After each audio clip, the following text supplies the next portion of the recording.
Okay, told it no sound and it did it again.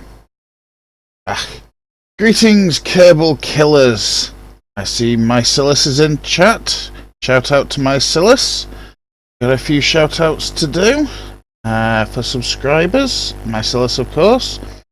We've got Hi Pod, Conker 4, Ghost Rider, Skit 1188, Shirty 666, Done Mycillus, and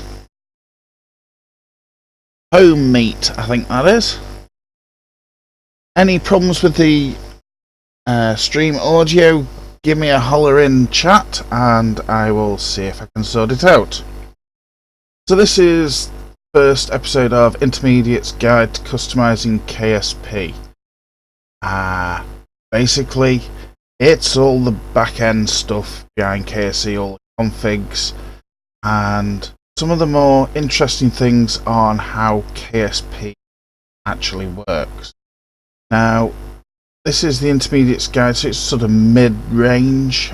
Some things are explained in the beginners section, so don't need to go over them again, but if you shout out, I will of course go over them and let you know what they do. So if we begin, first thing that you're going to notice is I'm showing my entire desktop, which is on the right hand side, so you can see everything that I do. So I'm prepping stuff on the left monitor and dragging it across to the right. That may well look a little bit weird. So the first thing that we're going to do is not open up the wrong directory. That would be bad. We're going to show you my KSP gaming directory. Quite a few KSPs in there. So we've got how to mod for beginners. That's what we created on the beginners stream. Created it again for this stream, and there'll be another one created prior to Thursday's advanced class, so to speak. But I also have an install for Interstellar Carbonite, my own modded KSP, and then the stock literal unmodded. Another directory that we have is one directory for all the KSP mods. Download them all, separate directory, makes life a lot simpler. Let's get rid of that. Again, I've forgotten rid of it. So that's what I do. It makes sense to do it. So let's take a look. How to mod Intermediate. Already been through the directory. So we've got the NASA mission and squad. That's all we've got in there. So in squad, here are all the things that included with the squad pack, and we're going to have a look in parts.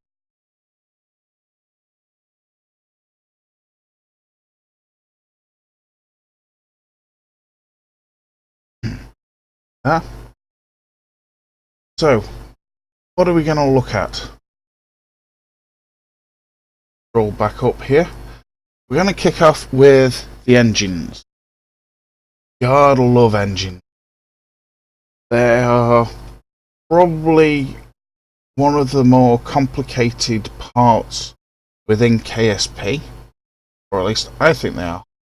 So we're going to explain them. In the beginners section, we actually skipped the stuff for the engine. This one, we're going to go into most of it. Some bits we're going to leave out. But again, the structure of the config is, as I explained in beginners, starts with part and opens with square brackets. Any lines starting with forward slashes are completely ignored by the game. So feel free to ignore them, they're just comments. This one is actually the great big 3.5 meter 4 engine cluster that was introduced in 0.23, I believe it was. I think it's 0.23 off the top of my head. So, been through most of this. Right, name, that's its internal name. Module is a part. Author, squad. Mesh is to do with the model. Scale, scale of the model itself. Rescale factor to rescale the model. So if you wanted to take the part from 3.5 meter to 7 meters, you could just whack a 2 in there. Been through that on the beginners, and we showed its effect. Node stack top, well, there's your explanation for it. One of the good things about squad zone configs is they actually come with explanations, which is really helpful. So position X, position Y, then its orientation. Yes, the nodes for stacking parts do come with orientation.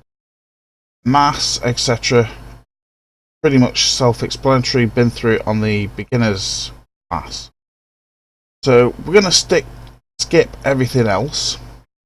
One thing that I didn't explain on the beginners class, which I'm going to explain now, is the attach rule. As I just said, on the on Squad's own config files, they actually come with explanations on what the attach rules are. Stack rules, really? Attach rules. So we've got stack. These values are all zeros or ones. 0 being no, 1 yes. So the attach rules here, does it allow it to be stacked, i.e. one on top of each other, or added to a stack? This one says yes. Surface attach. Does it allow this part to surface attach to another one? No. Allow stack. That is around is it?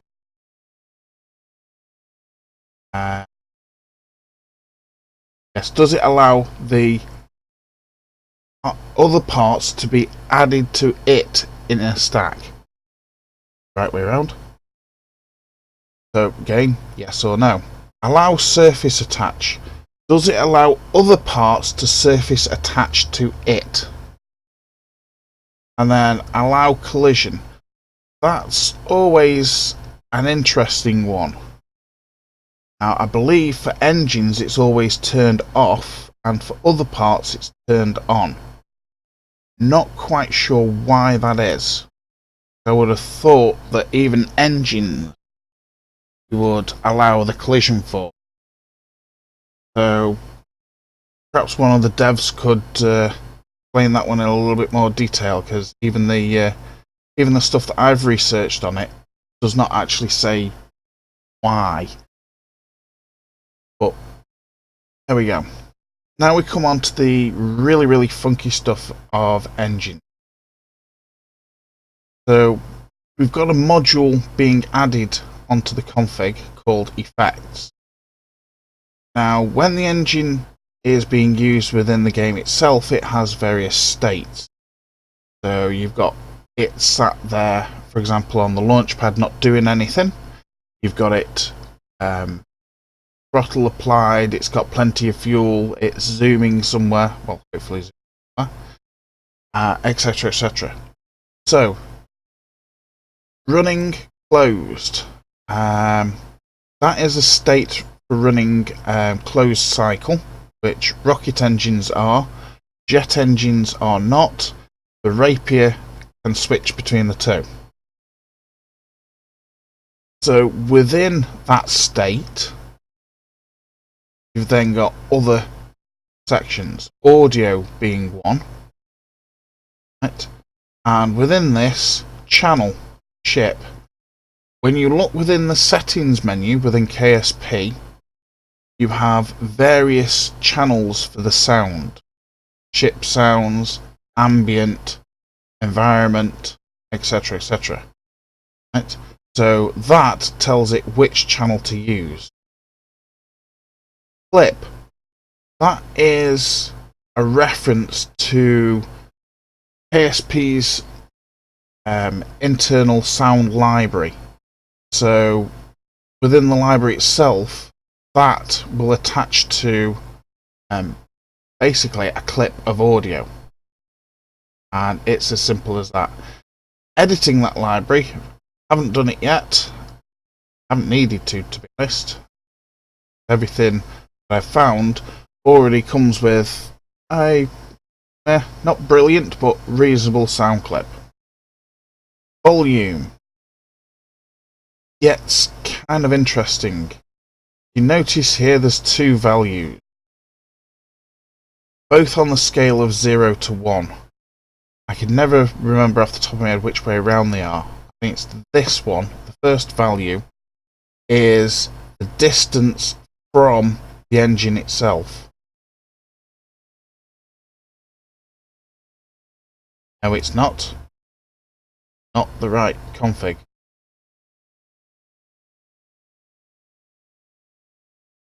Not that one. My apologies. That is the volume for the throttle itself. As you throttle up, it changes the audio volume. That's what that one is. So, linear progression between 0 and 1, and that is the volume itself in 0 and 1. So basically 0% and 100%. The pitch. This is kind of the same as volume, in the sense that the first value is the throttle itself, and the second value alters the pitch of the audio being played. So as you throttle up, you hear the sound of the engine change. So it dynamically alters the pitch of the audio clip that it's playing. Basically, the audio clip is on a loop, so every time it goes through the loop, it adjusts the pitch of the audio to match your throttle. So it's not the same rumble all the time, regardless of where you have the throttle set. And loop, well, that's either true or false. That basically says whether the audio clip is looped around or whether it's just a one-off shot. Now, other than audio, you've got prefab particle. Basically, that's prefabricated particle. The stuff that comes out the back of the nozzle, essentially. So prefab name, again, that references how to make the particles, how to make the smoke trail from the library that KSP has got.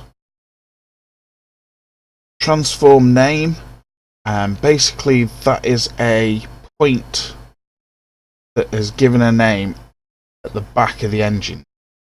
Not too hot on that because I've never actually needed to edit them. Obviously, if someone knows, give me a holler, and I'll mention it to everybody else in the stream. Now, emission is rather curious. Again, this first value is the throttle setting. So, as you can see, as you start throttling up, the emission value changes. So, up to 0.05, which is 5% throttle, get no emissions at all. Which some of you may well have seen if you're doing very small minor burns in orbit. You might see that there is no smoke trail at all. But when you go above about 7.5%, then you do start to get a change the flame itself. Sorry, not in orbit, in the atmosphere. Of course, when you get to full throttle, it gives you basically maximum smoke trail, or in this case, slightly over. Speed, this is the speed of the smoke trail as it's coming out. So 0, Again, throttle first, and then the value itself. So full speed, partial speed. So when it starts billowing up on the launch pad, you slowly increase the throttle, you'll see how the smoke plume itself changes with the throttle that you're giving it. Kind of gives it a more realistic engine look. Local offset, not found any explanation for that. It's obviously an X, Y and Z coordinate. I'm guessing basically that puts the start of the smoke trail below the part itself, which is why Z would be 1. Although strictly speaking Z should be -1. Depends on how the game is looking at the engine.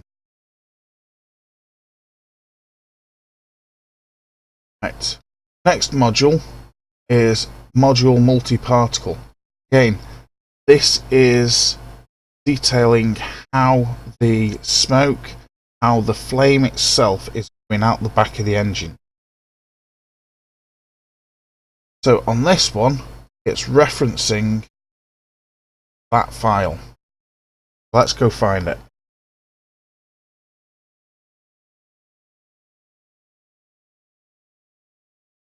Take a look here. Squad FX. We need to back up one. FX. And it's KS25 exhaust.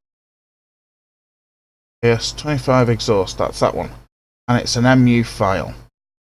That is basically a model that KSP uses. It's a mesh that stuff's wrapped around. So you can edit that, but you need specialist software to do it. So I'm going to leave that alone. So for the time being, you know what that reference is, and of course you can change that to any of the others that are in there, download any custom ones, and you know how to change it.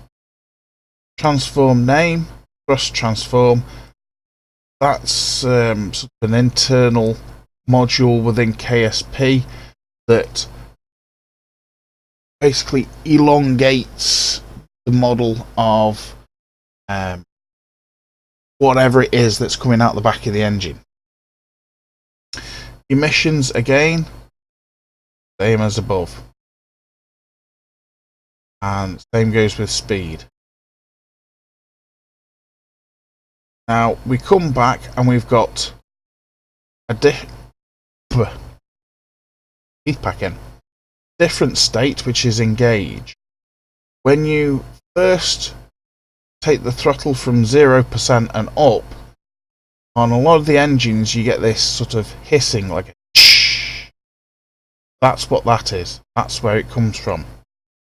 So the state engage kicks off an audio clip. Again, channel ship. Clip is one from the library.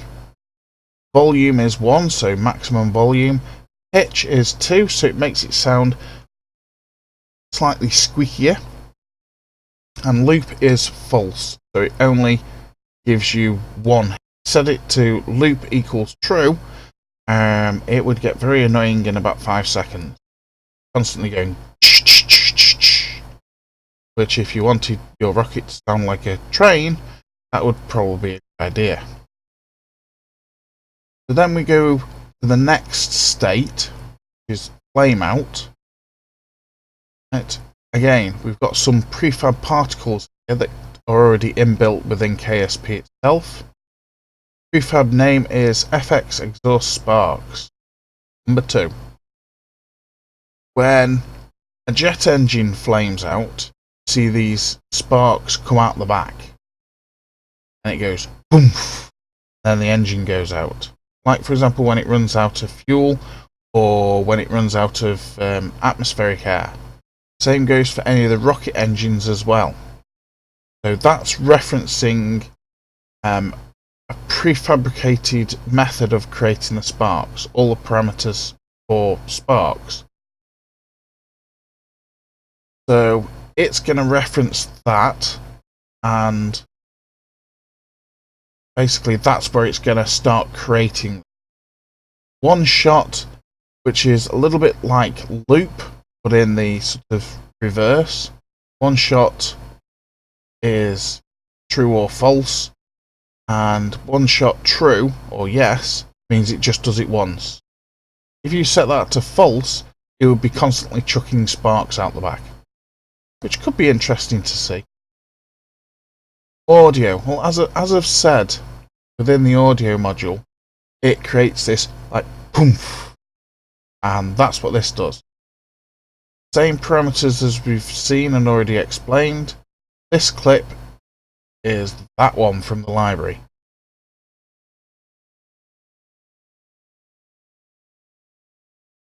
Now, after these states, we start to add modules onto basically the engine part itself.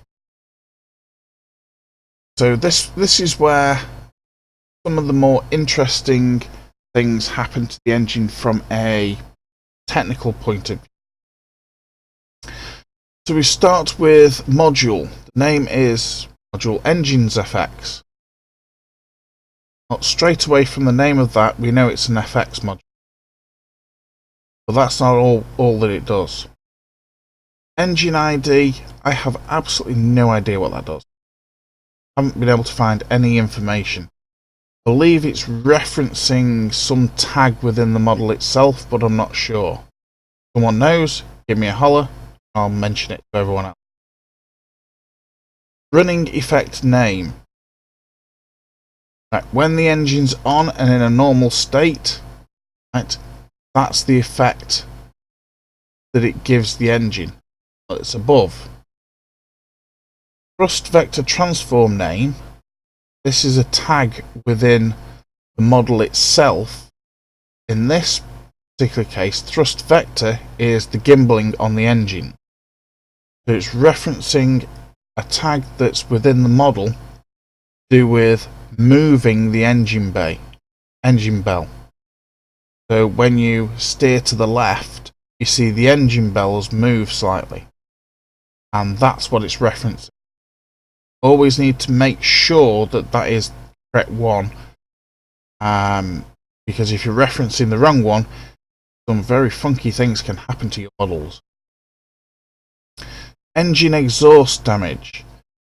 You know when you accidentally stage side booster and it sort of canters off to one side and the thrust, the flames out the back goes through your rocket and destroys half of your rocket? That's what that config does. Thrust damage, exhaust damage, is exactly as it sounds. Set this to false, and the exhaust from the engine won't damage parts. That's simple. Either true or false, yes or no. Ignition threshold, that is the minimum thrust level to ignite the engine. So you have to go over that before the engine ignites and then back it back down again. Min thrust and max thrust, kind of self-explanatory, except this value is in kilonewtons and not percent. We already know the thrust is either 0 or 100%. So 0 kilonewtons, or in this case 3,200 kilonewtons. You wanted an engine that went to give you a thrust to weight on Kerbin of 10, well, start adding numbers to that. Hey presto, you've done it. Heat production. You know the nuclear engines, they can quite often start giving you an indication that they're overheating. That's what this value does. The engines obviously ignite fuel and produce a great big flame out the back. Well, KSP also models heat coming into the engine itself. So as you're running the engine, it's calculating how hot stuff gets, so that you can cause an engine to explode if it's run at 100% for too long. Or, in certain atmospheric, non-atmospheric conditions, it can also cause it to overheat. That's what that does. How much heat is produced by the engine while it's running. FX offset, that is to do with all the sound effects, all the smoke, all the flame effects. Basically that's offsetting it on the Z-axis so that it is below the part itself. Now, propellant. As you can see on this one, there's 2 propellant, and of course have multiple on here. Now 3, 4, 5, 6, pretty much as many as you want. Now, propellant name is referencing resources within Kerbal, which we haven't gone through yet. They are next up. In this case, liquid fuel. The ratio on this particular circumstance is 0.9. Now that is added to all the other ratios for all the other propellants, and that's what it draws out the engine. Draw gauge. That's the funky one. I love the draw gauge. On the left hand side, while you're flying your rocket, your plane, all your engines have that little green gauge, right? And that gauge is taken from liquid fuel. Now, some of you that build, say, SSTOs, shuttles, etc., some of you have jet engines on there and have a slight reserve of liquid fuel. Well, this shows up even with rocket engines, and it kind of tells you you've got a little bit extra fuel than you actually have, because you haven't actually got oxidizer to go with the liquid fuel. So one thing that you can do is take draw gauge equals true from the liquid fuel side and move it down to the oxidizer. Simply copy and paste. So you can actually have 2 of them. You can have 1 for every propellant type put in there. I wouldn't recommend having too many on, because that would just clog up your screen. No way of getting rid of it within the game itself, other than getting rid of the engine. Atmospheric curve. This is the interesting bit. Or a lot of interesting bits actually. 0 and 1 for the key. That is basically 1 is full atmosphere and 0 is no atmosphere, i.e. in space. The second value, if you haven't already guessed it, is your ISP. Now, with your ISP, KSP itself calculates how much fuel per second based on these ratios. I'm not sure what the formula is off the top of my head. It's not something I use that often. So the more thrust that you have here, right, combined with your ISP and your ratios, tell you how many units of fuel per second that engine's going to use. Someone's got the formula for it, give me a holler and I'll post it up for everyone to take a look at. Probably going to be kind of complicated. Now, after this module,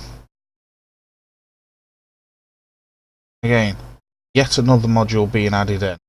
This one is the module alternator.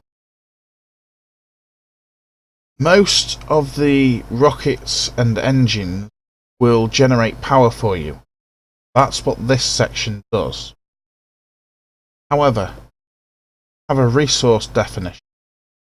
We've got module, and it says the name is the module alternator. but we've got a resource. Resource is electric charge, and the rate is 12. So what it's doing is it's adding 12 units into the resource that is named electric charge. So what you can do is you can add a second resource to that module. Again, copy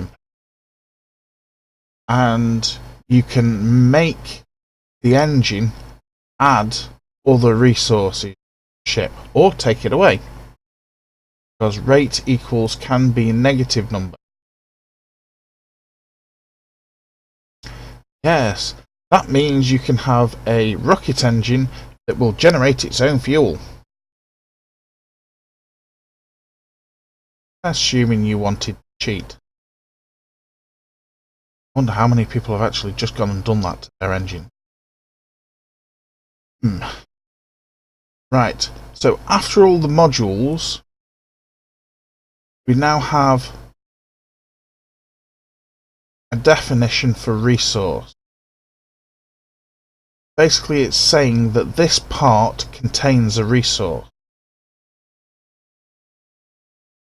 Now, in this case, resource name is electric charge.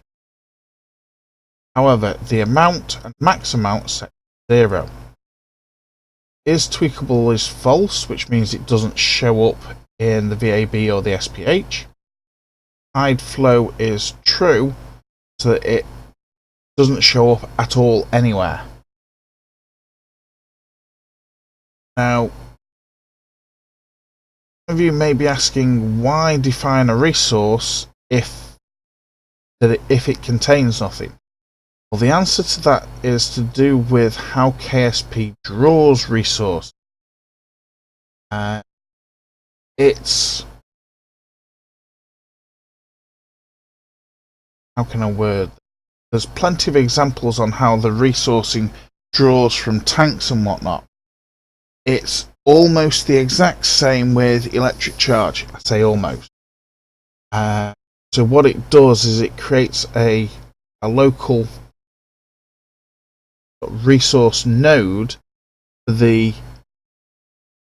flow to go through to begin with. It's always you always get a little glitchiness on some parts that are drawing a resource if that part doesn't have a resource node for that resource that it's using. So to get around that, KSP put in basically a resource of nothing in there just to create a node. It helps the game engine itself. Next module that we've got in here is module gimbal. This is the bit of code in KSP that when you need to steer left or right, it moves your engine bell or it moves the back side of the engine, depending on what the model is. So that's what this section does.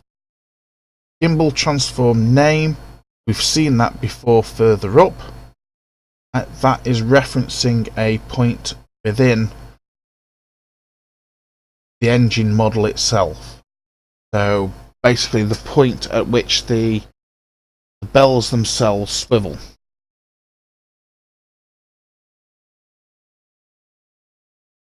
And the gimbal range is 0.5. That's within degrees, basically. So it's half a degree. So, for example, if you're duplicating an engine specifically for a shuttle, instead of angling the engine through the center of mass, you can work out what the angle is to go through the center of mass. Give the engine a gimbal range, cover the center of mass. That way, KSP will automatically gimbal the engine and fire through the center of mass. Just had a look at chat. Lagging with sound. That my voice lagging behind the video? My Silas.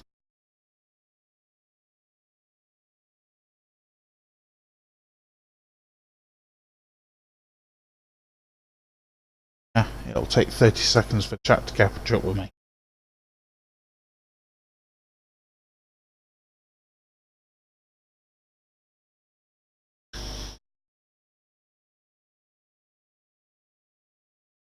Oh, home mate. Hi, home mate.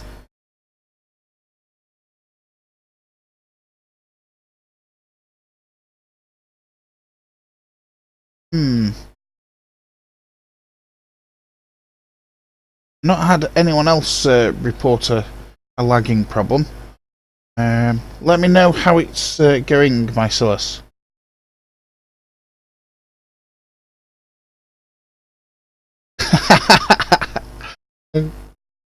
Okie doke. Wonderful. So, cracking back on again. Next module being added in is the heat animation. As we've all seen, engines start glowing when they get warm. That's what this bit does. Now, it's kind of a little bit of a module that you can't configure that much on. It basically says we're going to be loading this bit of code to animate the heat, and it just says use this reference within the model itself. Fortunately, that's all it does. Can't change the colour that it glows to. You can't change at what temperature it glows to. Well, you can by changing the max temp on the engine itself, but you're only then making it go from the original colour through the oranges, the yellows, and then to white sooner. Can't actually change any of the colours. So there's not a lot really to configure that, but if you don't want it to glow, you can just remove it. Next module, and the last one, is test subject. Now this one is something new that they've put in. I don't know whether it's 0.9.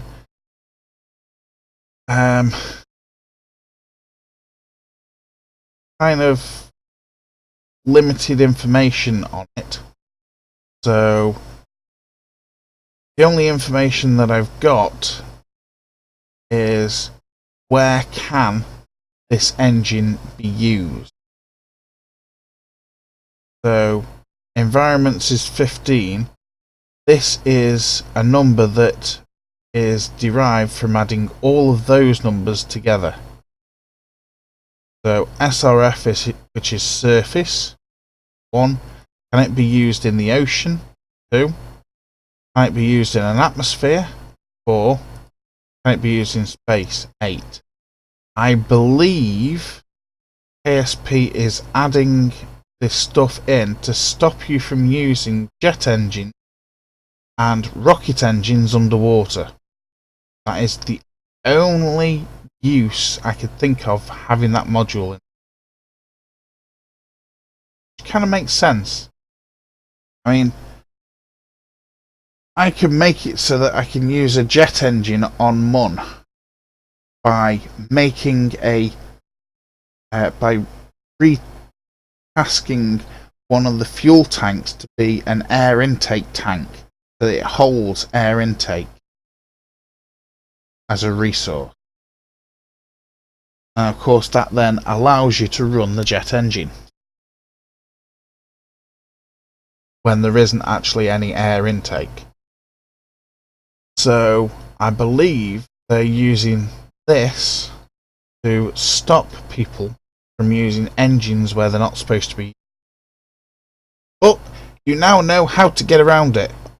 Just set environments to 15 when this comes up, and hey presto, you can have an engine that you can use anywhere.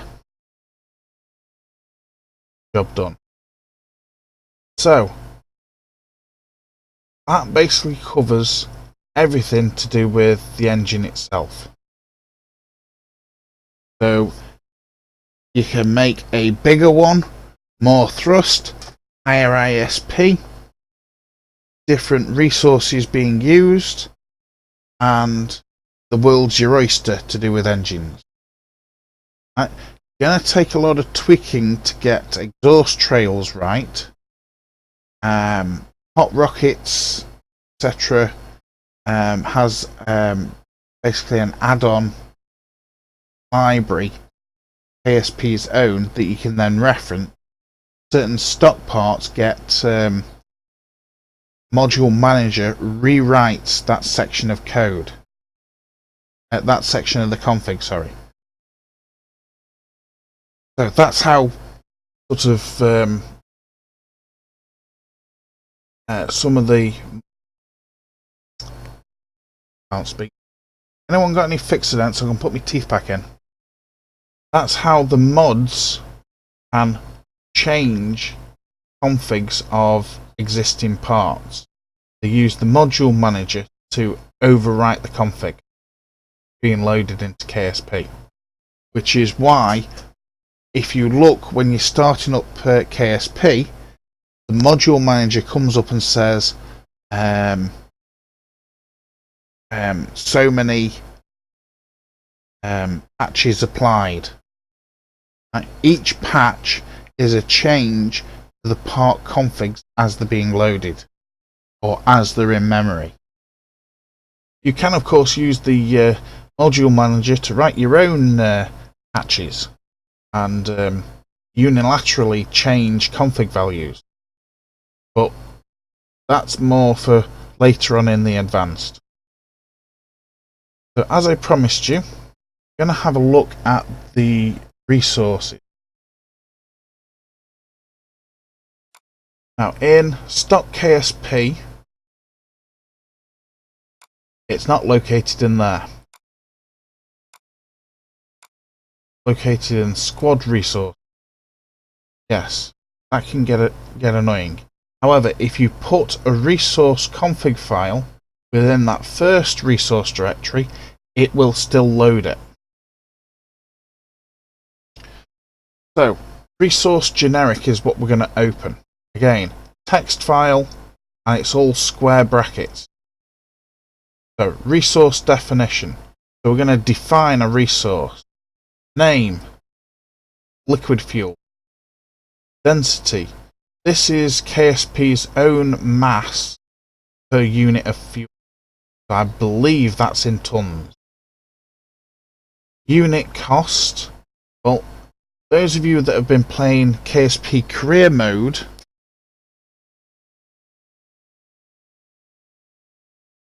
logical value. Sorry, I've just spotted that, Mycellus. What's a logical value?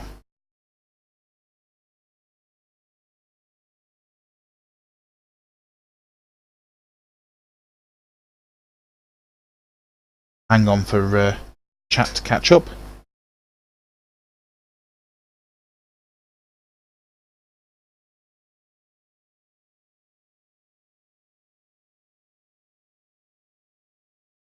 Good way of gauging how far the chat's actually behind.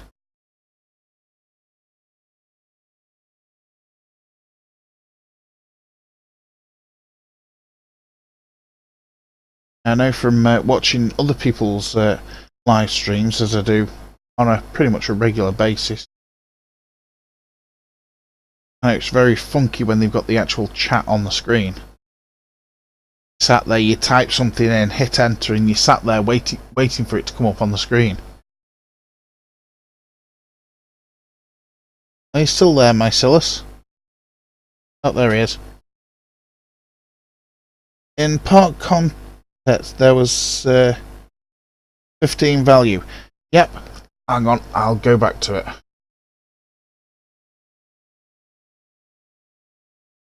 That one? Nope, not that one.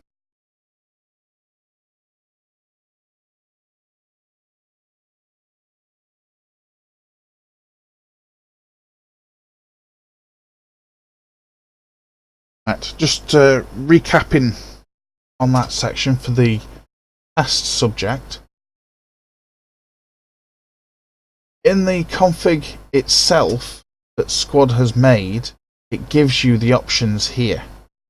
So nowhere value is 0.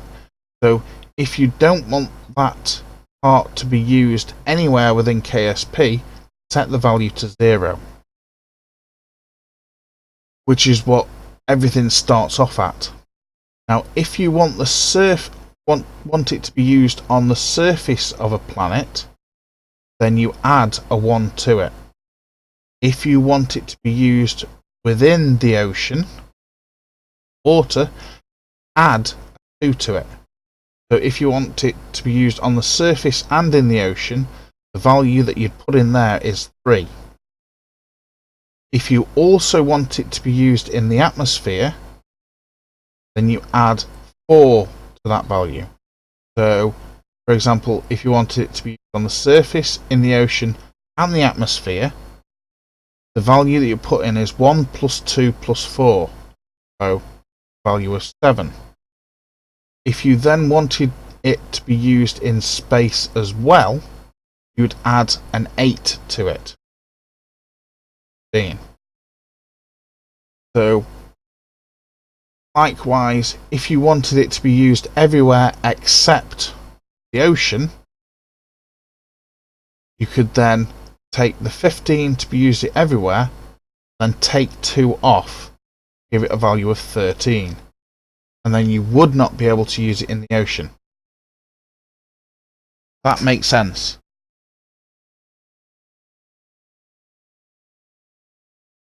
In space 8, water 1. Yep. If you grab this part, it's the one I showed you for the 3.5 meter quad engine cluster. It actually has it within the config file itself. So just open up your KSP directory and open up the CFG file with WordPad to be able to see it. Wonderful. Okay, so let's crack on with the resource configs. Backtrack slightly. Unit cost. This is the cost in Kerbal credits per unit. So 0.8 Kerbal credits per unit. Which, simply enough, about time they added something like that in. Flow mode. Now there are various flow modes, as you can see in the other definitions. For things like fuel, right, you have to have in stack priority search so that the resource engine will search out fuel following the logical progression through parts. So it will always take fuel from the furthest away. So basically it will take fuel from, like a jet engine at the back of an airplane, will take fuel from the nose first and then work its way back. That's how this is configured. So transfer is pump, so it literally just pumps it from one tank to another. Is this tweakable? Yes or no? If you right click on fuel tank within KSP, you can alter how much fuel is in it. If you set this to false, you will not be able to adjust that. So basically you will lock it so that you cannot add or take fuel. So essentially you can create a set of fuel tanks that are empty, that the user cannot fill up in the VAB or the SPH, and, well, presumably they would fill them up some other method. However you wanted to do that, with a resource collector, base plasma collector, atmospheric scoops, however you want to do it, that's how they'd have to do it. So if you were writing your own Kerbalverse mod, that changes the way the Kerbal verse is, you might want to set that value to false, make them have to go and collect a resource to, say, run a generator, or collect a resource to run an engine. You could also use it for life support as well, but I don't recommend that. The resource definition, oxidizer, same thing, although it's pretty much copying the same density. Unit cost, well, they've increased it a bit, so that oxidizer's more expensive. Again, stack priority search, transfer pump is tweakable, true. Solid fuel. Now, solid fuel is used in the solid fuel boosters. So again, different density per unit between the two. So it's actually slightly heavier than oxidizer and liquid fuel. Unit cost, oops. The unit cost is also higher, which is what you'd expect. Flow mode. Now, because it's a solid fuel, it's not designed within the game to be moved from one tank to another like a liquid would. So therefore, you can put in no flow, so that it will only drain from that tank. Now, if you were, for example, designing a set of parts to allow you to make a solid rocket booster in the same way to make a liquid fuel booster, then you would need to change that to allow you to stack fuel tanks one on top of each other, and for them to basically drain solid fuel from one to another. So transfer none, again, as I've just explained on the flow mode. Is tweakable, still set to true. Monopropellant. We all know what monopropellant is.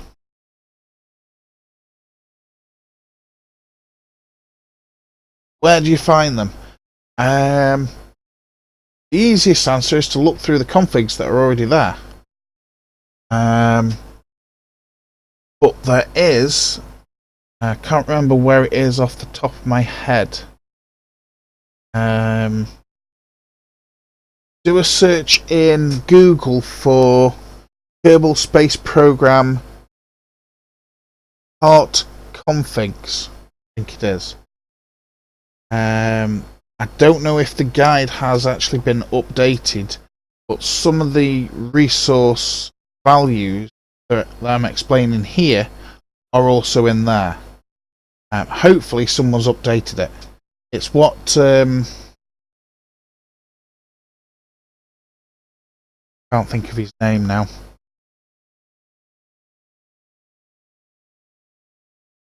Oh, it's not been written by me.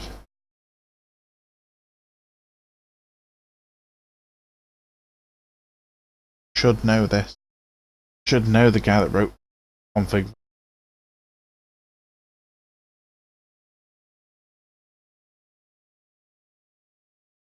No, can't remember off the top of my head.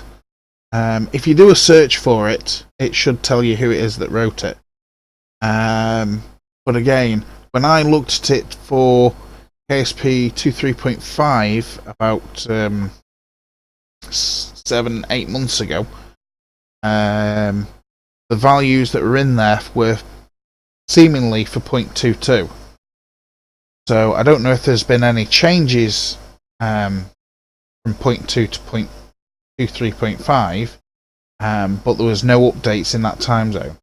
Has it been updated since? Not sure, haven't looked. Probably should go and check it out. What I might do after this stream is finished is go take a look for myself, and probably down at the bottom in one of those sections on this stream, I think I'm going to put in some resources to look at for the part config, just so that everyone does have a text-based reference as well.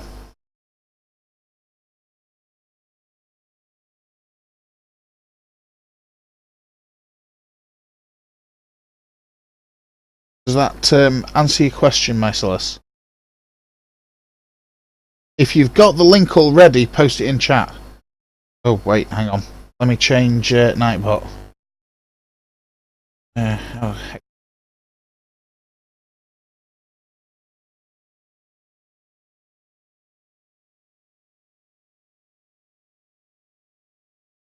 Just bear with me.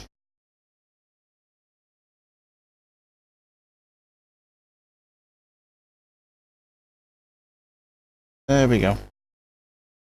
If you find the, I think it was in a wiki, but I don't think it was KSP's own wiki. I could be wrong on that, and they may well, since I last looked for it, they may well have changed that and started putting up guides to all the configs. The last time that I looked, there were no guides published by Squad or any of the sort of experienced modders for any of the config values. Wonderful. If you find that link, post it in chat, then everyone else can see it, and I'll grab it from chat and stick it on my page in one of the sections.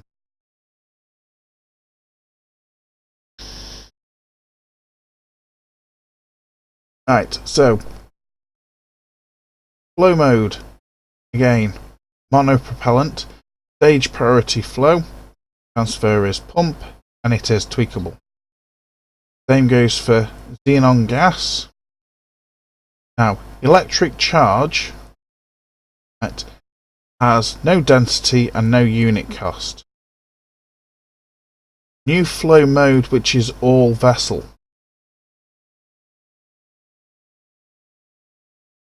Now, flow mode stage priority flow will basically take it from the furthest part away from, say, an engine.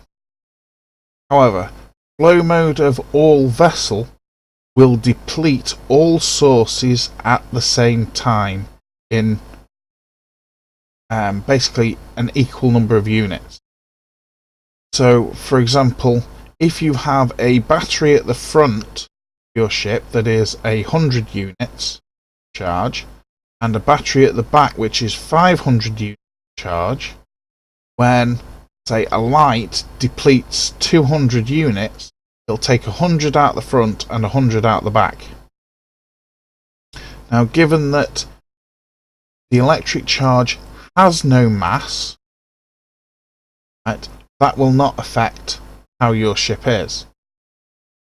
However, if you are dealing with a resource, xenon gas, liquid fuel, oxidizer that has mass, changing the flow mode means that you won't have center of mass issues within your craft.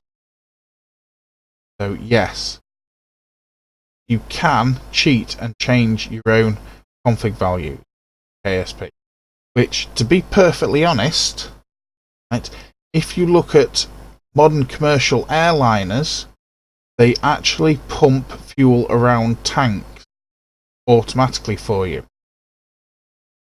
So it makes a huge difference to the gamer, i.e. yourselves, to have it automatically drain tanks at the same rate as opposed to draining the furthest one away.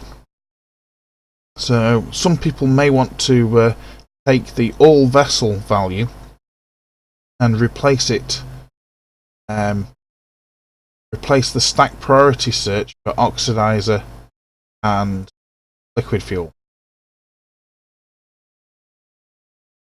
Kind of makes sense, in fact. Having said that, it does kind of take the fun away a little bit. But then again, a lot of people install TAC fuel balancer to balance the fuel between tanks. Now, granted, TAC fuel balancer allows you to do interesting things with shifting fuel around without having to right click on everything all the time, and allows you to dump fuel. But if you're installing TAC fuel balancer just to make your plane continue flying in a straight line when you've used half the tanks, you might want to consider a config change rather than adding in a mod to do it. Don't forget, every time you add in a mod, even if it's just a mod like TAC Fuel Balancer that doesn't come with parts, right, you're still slowing KSP down, still adding stuff to it, which of course decreases its stability, decreases its loading time. So it's something else to bear in mind. Resource definition, air intake, or should I say intake air. Obviously used for jet engines, you require an intake on the front to give you air for the engine. This is what it is. It's actually defined as a resource. And yes, it has a density, but no cost to it. So it doesn't cost you to buy parts that have intake air on them. So like the scoops for the engine, you're not paying extra for air. Of course, that's preposterous. Flow mode, again, all vessel, so it completes all sources at the same time. So that's worth bearing in mind when you have multiple intakes. Right? It draws from all of them the same amount, or at least it tries to. If one of the intakes doesn't have the amount that is needed by the engine, it'll just draw more from the others. So it will still get its how much intake air it needs. It'll just draw them from the intakes that actually have that resource. Transfer is pump. Yes, it's shifted from the intakes to the engine. Is it tweakable? False. That basically means that when you right click on an air intake or a jet engine, you don't see the air intake value for them. So you can't actually add in air intake to it as a resource. Of course, it would be completely pointless. It gets it from atmosphere. Now, that being said, if you copy one of the fuel tank config files and change its resource to intake air, can effectively make a tank that then basically holds air for your jet engine, so that when the air intakes can no longer supply enough intake air for your engine, and it starts drawing the resource out of the tank rather than just flaming out the engine, which is how you can run jet engine on the moon. Kind of cheating. Well, so. But one thing to bear in mind is that quite often it will still deplete the tank even if you're sat on the runway at the KSC.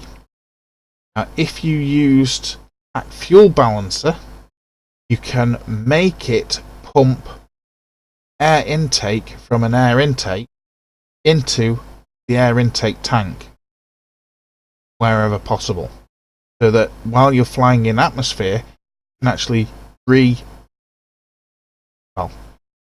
in reality you'd repressurize the tank, but within KSP you just fill the tank back up again.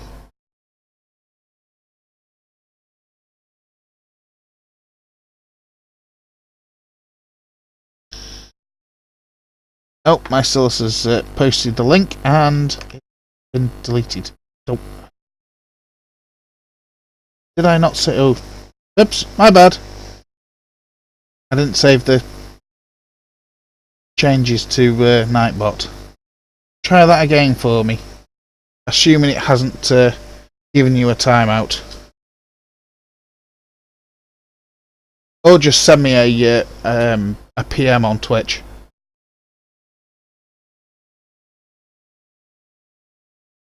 Now, One of the less known resources, the EVA propellant. This is the propellant that's actually used on the Kerbal suits. Again, no density, no cost, because it comes with the Kerbal suit and nowhere else. No flow because it's not needed. Why on earth the transfer is set to pump, I'm not quite sure, but oh well. And it is tweakable false, so that you can't change it. Now the reason that they've done that is because Kerbals are already so darn heavy that if they used, instead of EVA propellant, a custom one, they used monoprop, the Kerbals would get even heavier. So they made a resource for EVA propellant that has no density. I mean, the only place that it's used is the Kerbal suits. So, if you wanted to create your own resource, can do. All you do is grab that down to that point there and literally copy, add a few new lines in and paste. I use the keyboard shortcuts, which is Control C for copy, Control V for paste. And it's that simple. Then you give it a unique name. There. C123. Give it a density.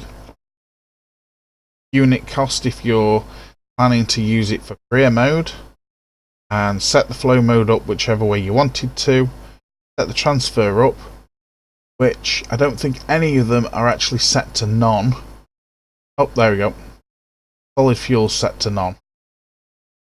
And whether it's tweakable.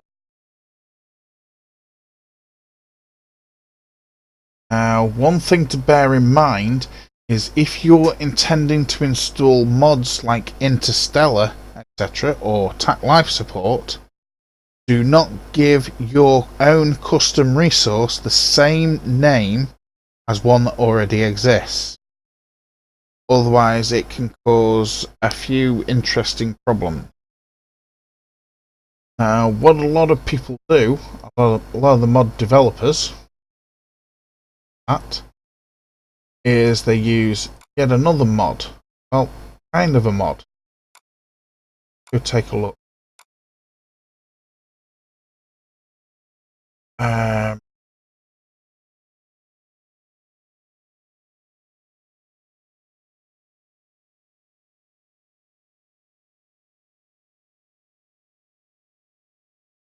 How did I put it? Maybe it's under new.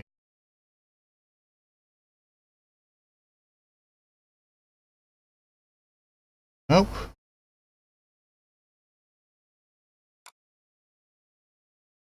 Did I not download it? I think I did.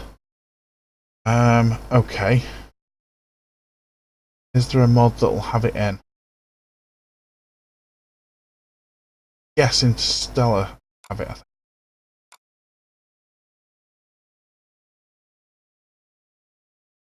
Nope, it's not in there. Okay, so Interstellar doesn't use it. It's the community resource. Bear with me. Carbonite, I'll have it. Carbonite.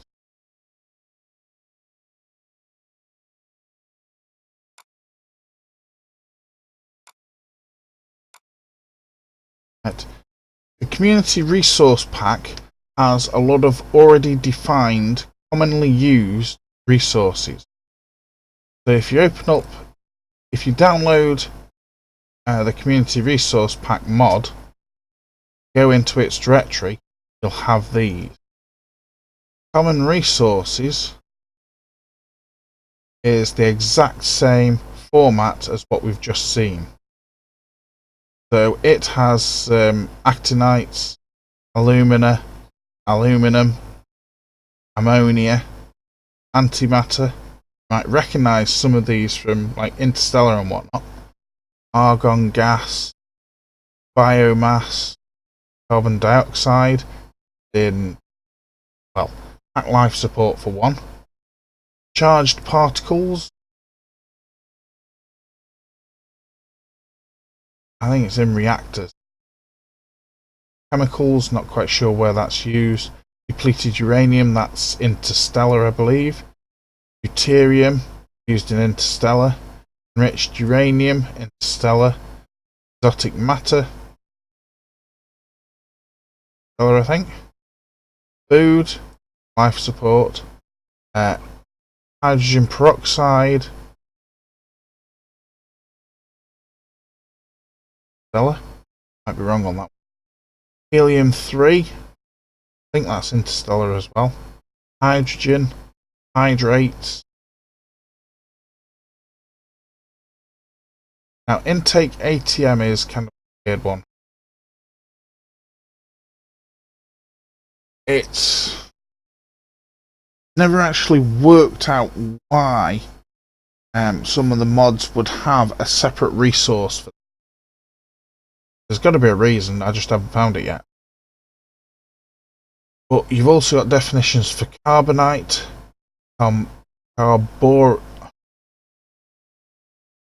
carborundium, I can say it now, liquid hydrogen, lithium, liquid helium, liquid methane, megajoules used in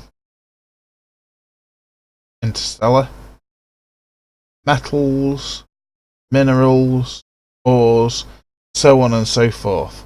It is a huge config list, which is absolutely wonderful if you're planning to make a mod that integrates with all the others and that doesn't overmap on resources.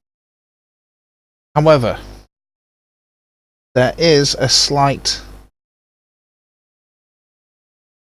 Oh well. Looks like Nightbot's misbehaving. Yes, Mycellus. Community Resource Pack. Now, using the Community Resource Pack is great if you want to integrate with other mods.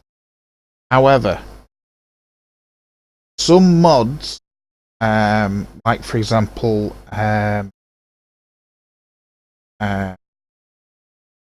think of the name now.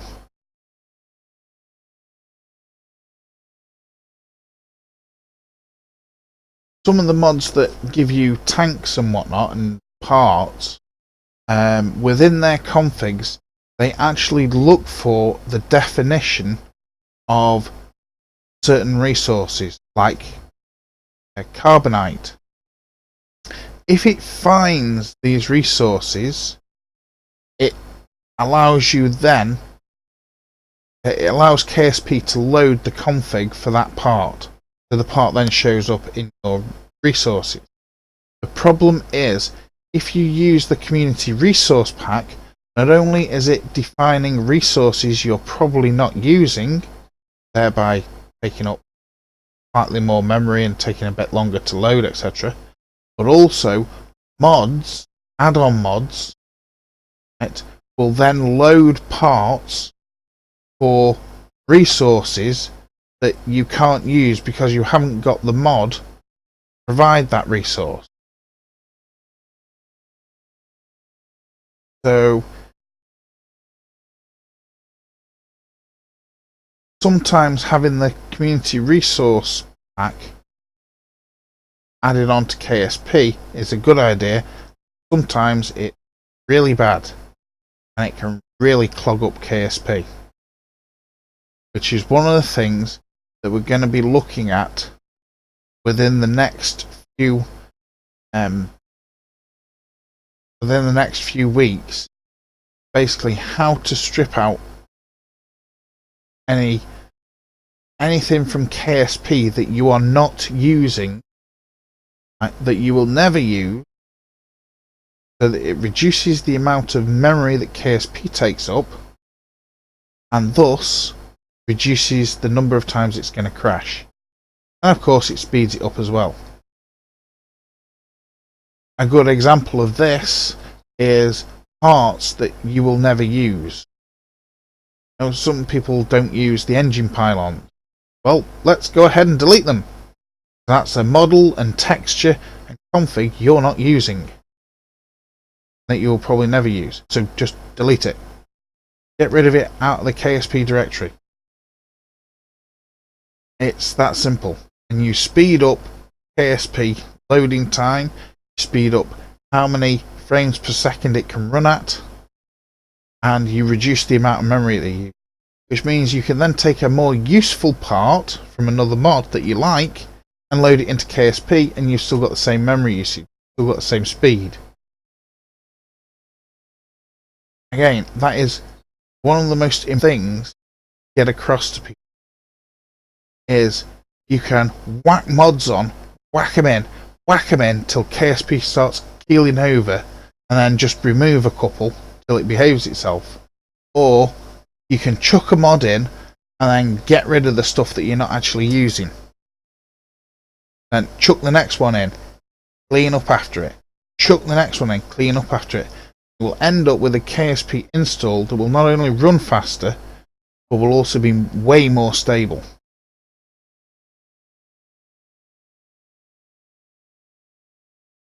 Where are we up to? Well, we're well past time on this.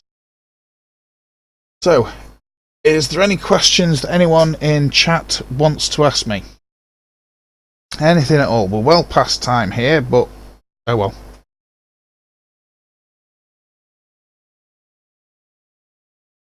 Just make it a bit of an after party.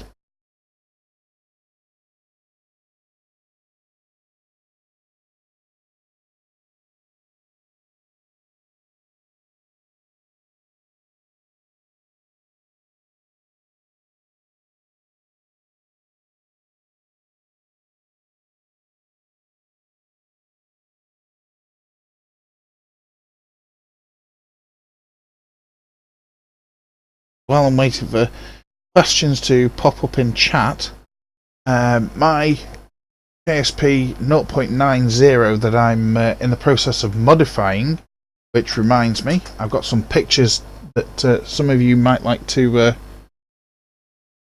all good. Well, let's see if I can... yeah, actually, I've just realised where they'll be. Go back in here. One of the things that we're mainly going to be doing in the advanced section is here, screenshot.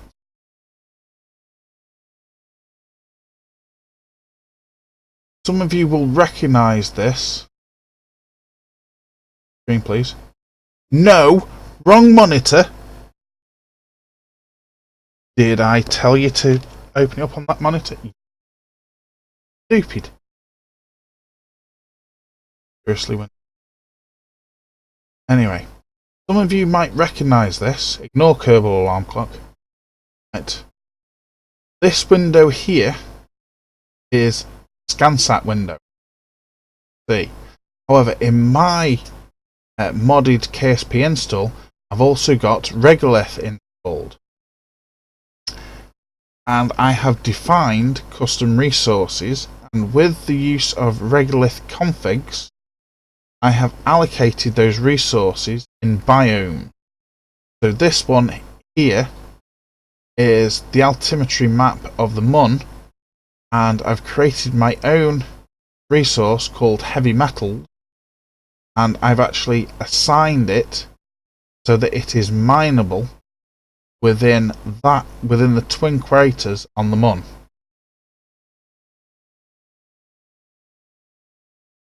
Another screenshot, nitrogen. Right. In this particular case, because it's a surface scan, it's nitrogen that's trapped within soil. Okay, this is minmus. So we've got the flats, great flats, and greater flats, right, containing nitrogen.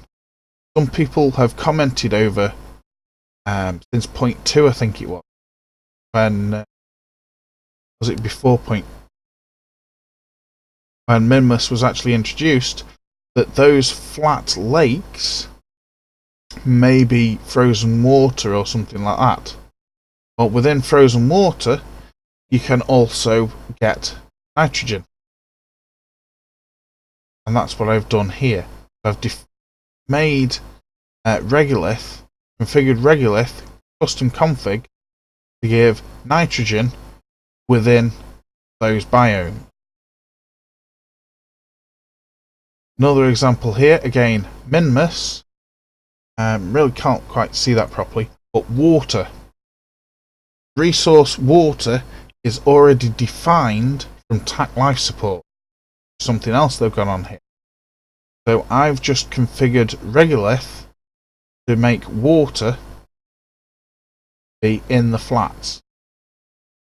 So now you can take up a mining ship with a drill on board, land it on the flats, drill into it, and you can get water and nitrogen.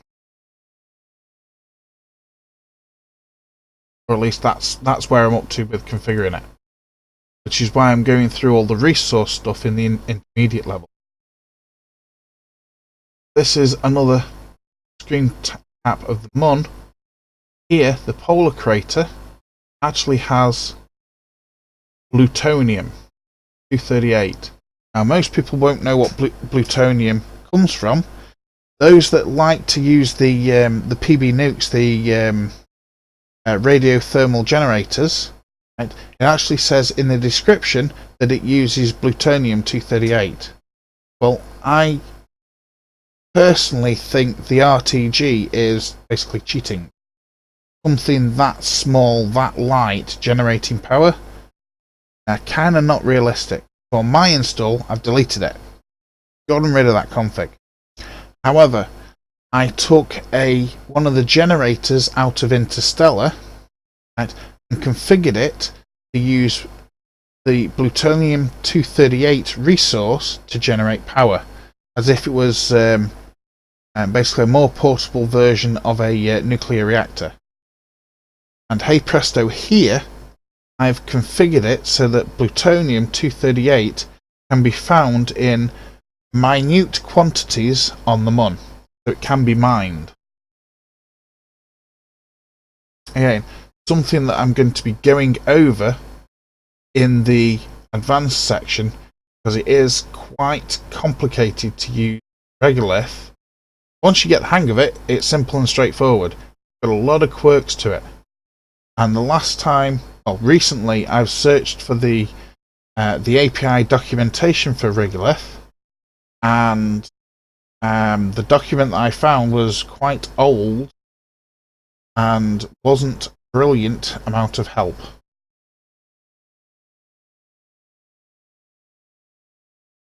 Do we have another one? Oh, we've already seen that one. That one.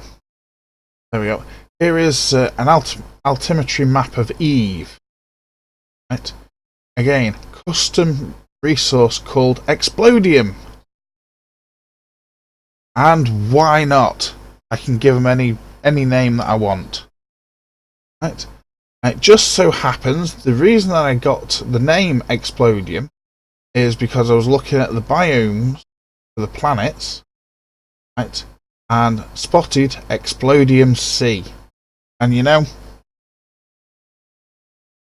the mods like Cathane and Carbonite basically have this one super element or super resource that you can mine and collect and whatnot, and break it down into all sorts of fuels and whatnot. Well, why not have something similar? A more complicated version of liquid fuel, something that might generate a little bit of a higher ISP. So all I've done is assign that resource to the biome Explodium C, and that's what it comes up with.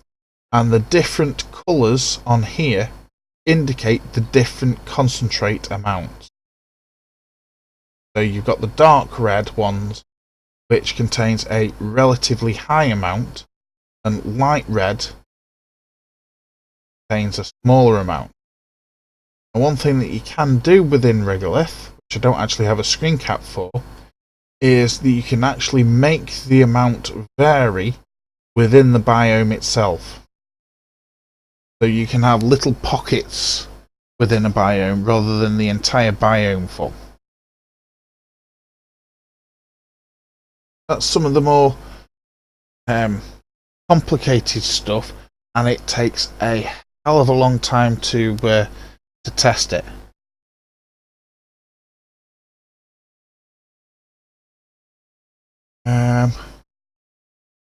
Any funky screen caps there?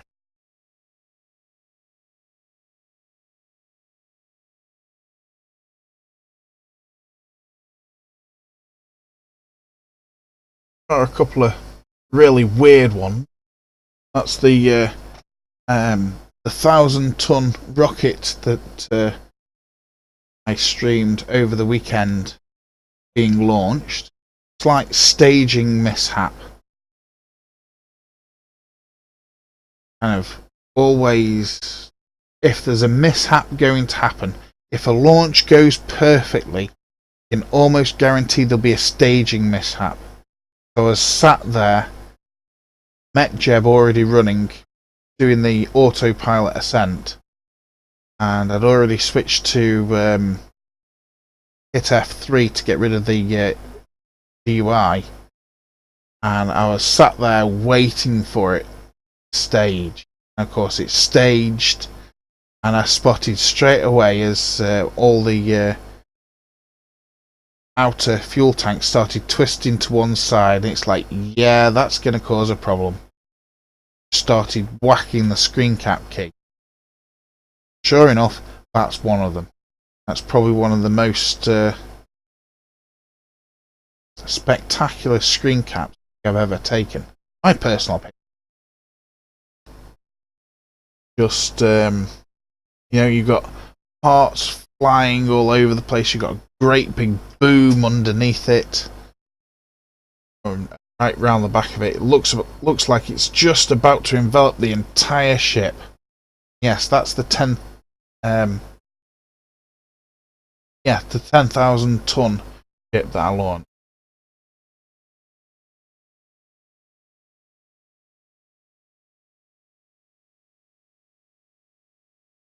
Let's say you wanted some Explodium at KSC. Well, again, this will be covered in the advanced streams on Thursdays. But if you do a search for within the KSP wiki for all the biomes list, I haven't actually got the link available at the moment. Something I need to do actually think. It will actually come up with a list of the biomes. Now, what a lot of people haven't quite realised yet is that KSC itself has about 20 biomes. So all of the buildings immediately around the buildings have their own biome. The roofs for the buildings have their own biome. The runway is its own biome. The launch pad's its own biome. Even the darn flagpole has its own biome. So you can assign specific resources for those individual biomes. But don't forget, these biomes are only surface based. Within Regolith, you can define a resource that is in water only. So, for example, the sea on Kerbin, right, you can define water to. Right, so that you then have to use a liquid collector rather than a drill to get the resource. Same goes in Kerbin. You've also got an atmosphere, so you can assign oxygen to that atmosphere, nitrogen to the atmosphere. Right. Same goes on Lathe. Right. Like also on Eve, you've got some lakes on Eve. Guess what? The liquid, you can define them as a resource. The atmosphere on Eve, you can define as a resource. In space, how some of the mods collect antimatter and whatnot, Regolith can do as well. Define a resource to be freely floating around space. You can set it up so that in and around planets you have considerably less of that resource, right? And therefore when you move away from a planet into deep space you would get more of it. So it's not only by biome, but it's also by sort of medium as well. So drillable, i.e. solid, liquid, gas or space. Probably the best way of defining it. Now, just pointing out that Joule does not have any biomes, so you cannot assign any solid resources to the surface of Joule.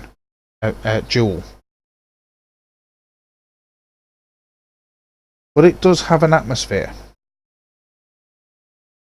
I haven't yet tested whether Regolith actually maps Joule's atmosphere properly. I'm working on that at the moment. So by Thursday I should have an answer for it.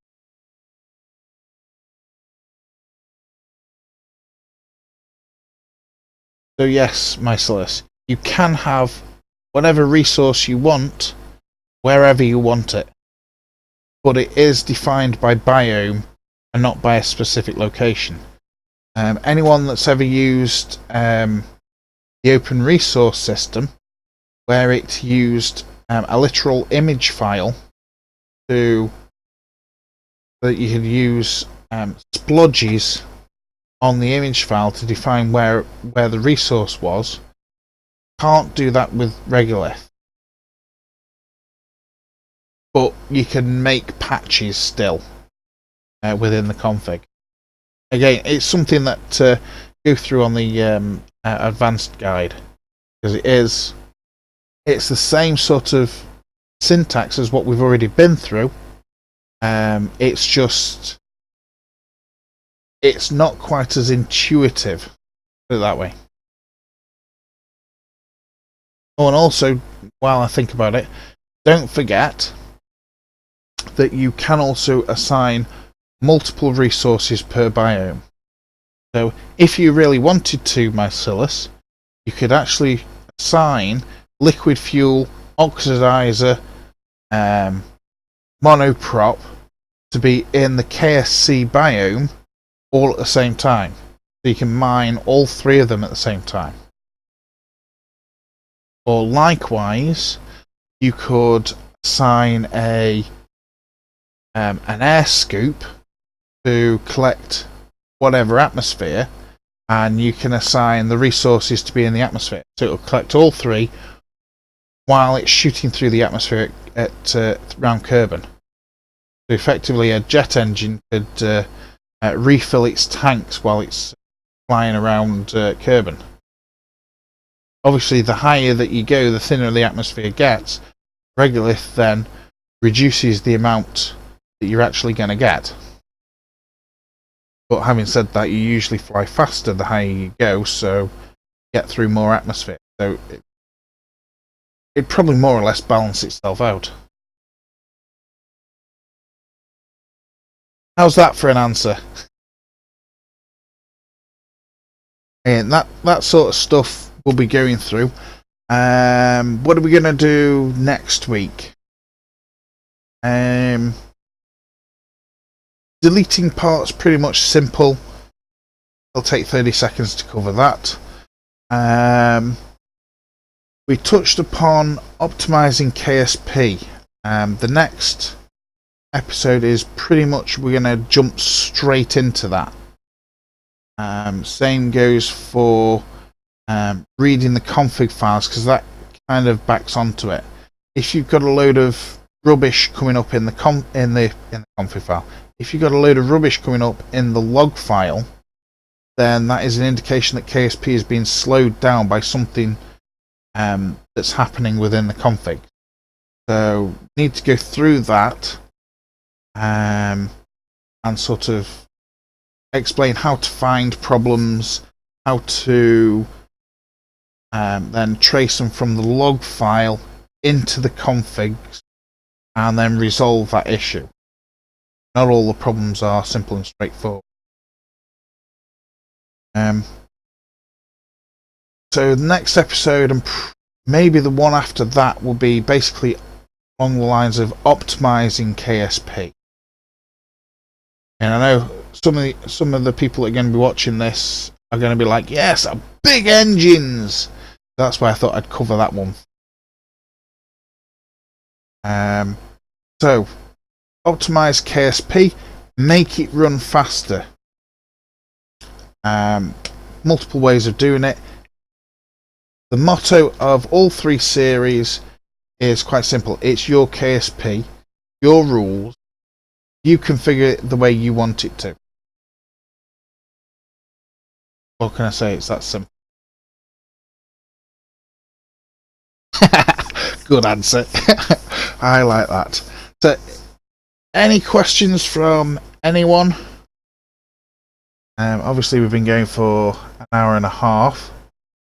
Over an hour and a half. Even though I planned to only do an hour. But, it's an after party. So what?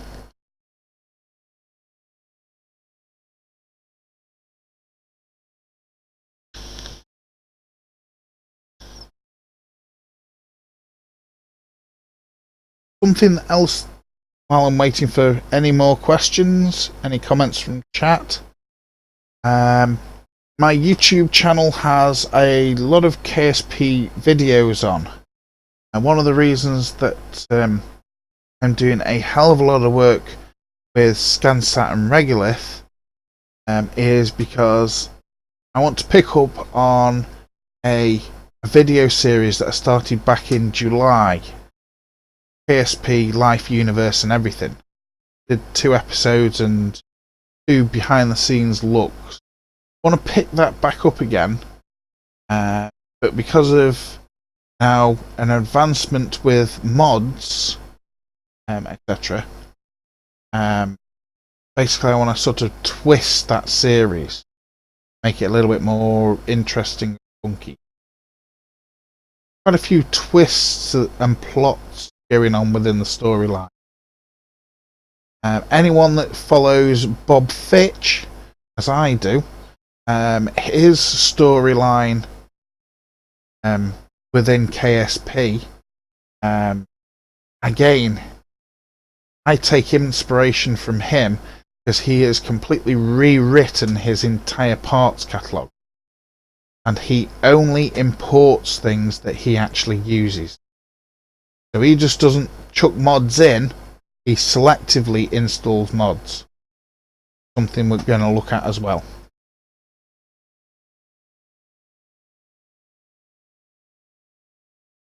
Would I recommend Regolith?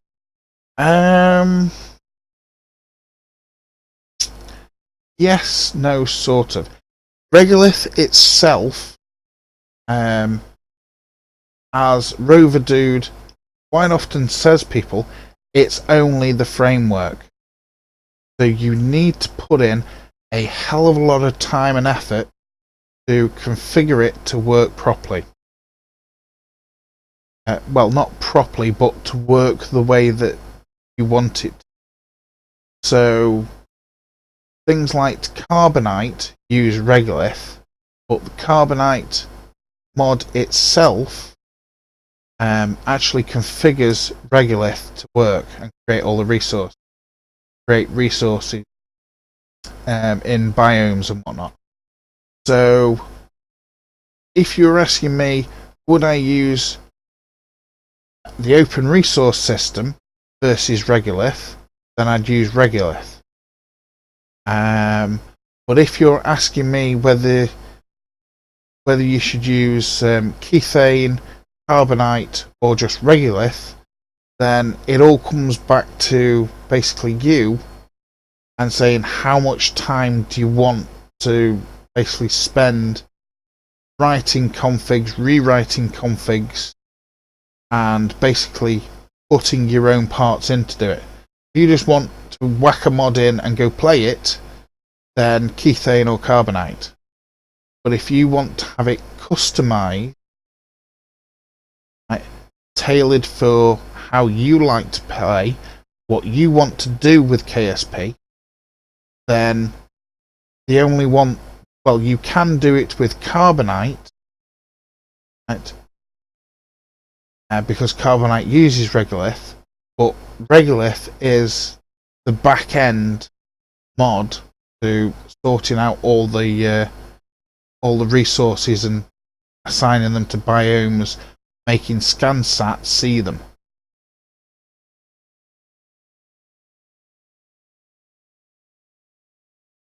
Hopefully that answers both questions.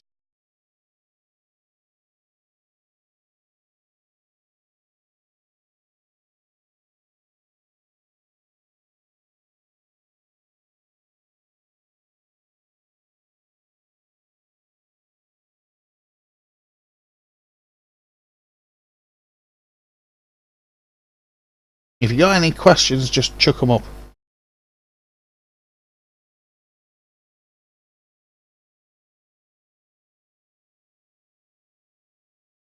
You're welcome anytime. And don't forget, the 3 sets of streams are designed for different levels of people. If you find this relatively simple going, then you might want to try the advanced. I mean, hell, just sit in on the advanced anyway. But obviously, some stuff that's designed for beginners, you might want to sit in on anyway, because I've just carved up sort of the entire subject of the KSP backend and said, well, that's quite simple, so we'll stick that bit in beginners. That's sort of a little bit on the tricky side, so I'll stick that in the intermediate section. And that is an absolute complete and utter nightmare that gives me a headache every time I look at it, so we'll put that in the advanced. So, tips and tricks, probably want to sit in on all 3. Might well be a little bit bored on the beginner's side, because I explain everything in even more detail. And there's a lot more sections. You may well have noticed that I've said certain config values that are complicated and we're going to skip them on the intermediate. On the beginners, there's more of those values that basically I say don't want to play with this because it's quite complicated, but if you want to know how to use it, go and look through the intermediates video. So basically with the beginners, I want people that would like to know how to modify the configs, modify their parts, but have never actually done it before, and that might be a little bit wary about making a typo or something, even though some of the typos that I've made are quite impressive.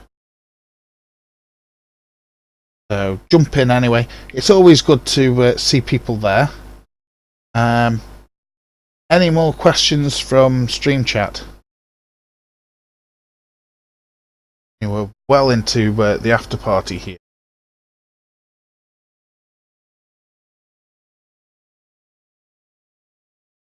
Wow. I've just noticed my internet's actually behaving a little bit better at this. I might go ahead and actually move my stream time.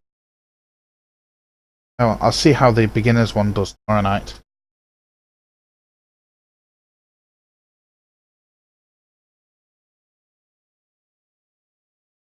Okay, we've now got people entering the stream. Oh, one's left. Oh well.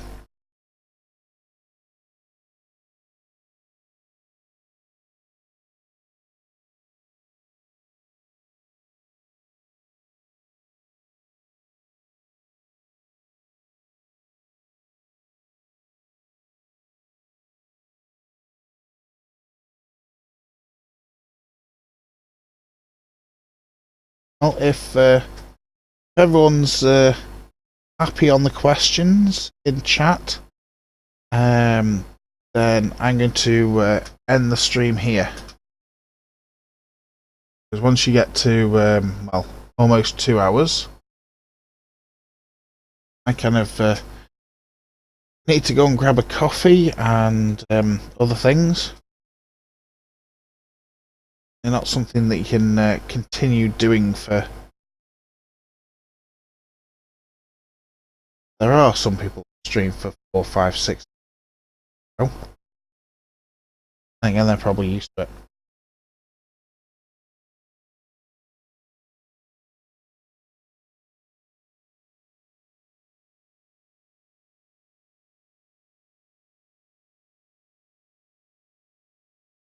Looks like there's no questions that have come up.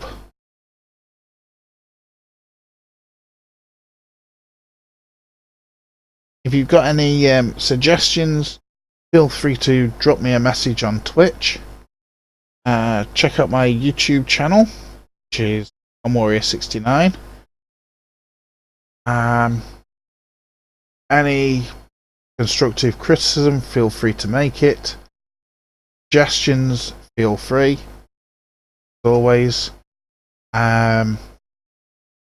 Hopefully, learn stuff about figuring your engines, making your own resource. No problem. This is weekly streams. Said 3 different classes in inverted commas, even though I hate using them. And it's going to be every week.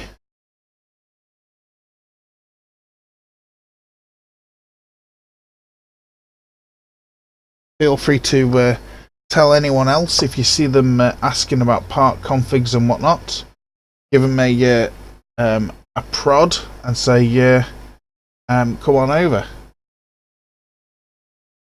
I mean, I could be quite happy just sitting here modifying my config, and people going, well, how on earth has he managed to do that? Sit here and quite happily do that, but I'd rather show you guys how to do it.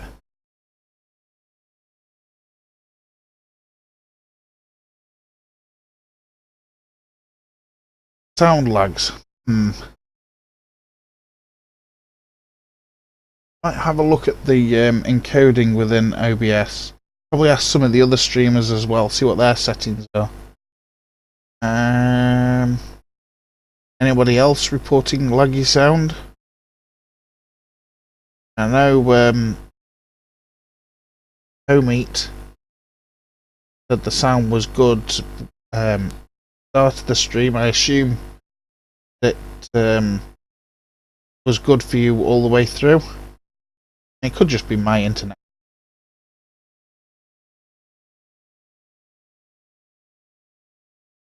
I mean, according to the OBS control panel, it actually looks like my internet connection's far more stable now. So, which is why I think I might just move the stream time by an hour.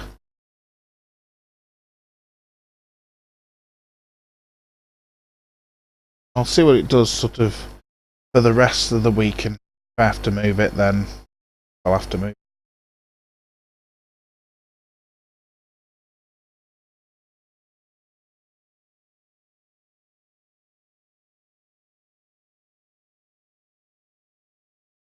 But yes, I'll definitely have a look into that myself, and I'll see if I can get it sorted. I'm going to end the stream there. Hopefully this comes in useful for people.